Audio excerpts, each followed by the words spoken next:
వాళ్ళు ఈజీగానే కన్విన్స్ అయ్యారు. అంటే 9th ఇలా 4 సినిమాలు ఉన్నాయి, చాంబర్ నుంచి మనం ఇచ్చాం కదా అని వాళ్ళు 16th. సో నేనే చెప్పాను 16th ఫ్రీగా ఉంది. సో రాజేష్ గారికి, అనిల్ గారికి చెప్తే మేము మాట్లాడగానే వాళ్ళు యాక్సెప్ట్ చేసి వాళ్ళు 16th వస్తున్నారు. 1 వీక్. 9th అంటే 1 వీక్ లేటర్గా వాళ్ళు వస్తున్నారు. సో ఆల్రెడీ వాళ్ళ పాట బిగ్ హిట్ అయింది. సో ఆ సినిమా కూడా హిట్ కావాలని అందరం కోరుకుంటున్నాము. సో సోలో ఆల్మోస్ట్ వాళ్ళకి సోలో రిలీజ్ లాగే ఉంది. ఏదైనా వస్తే ఇంకా వేరే సినిమాలు ఏమన్నా స్మాల్ ఫిలిమ్స్ వస్తాయేమో, బట్ మోస్ట్లీ సోలోగా కనిపిస్తుంది.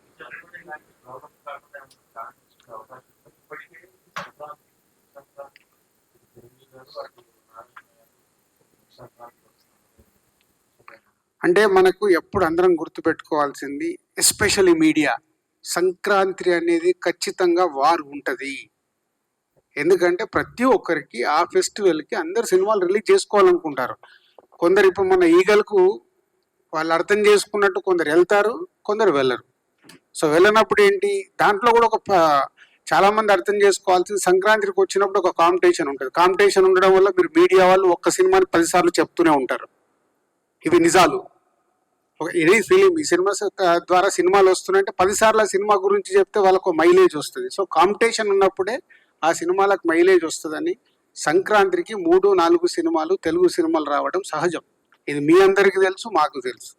కాబట్టి సంక్రాంతికి తప్పదు.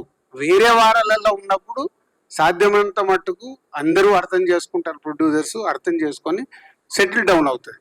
బట్ సంక్రాంతికి ఎవ్రీ ఇయర్ రావాల్సిందే. పోతే నెక్స్ట్ ఇయర్ నుంచి సంక్రాంతికి మీకు దిల్ రాజు దొరకడు.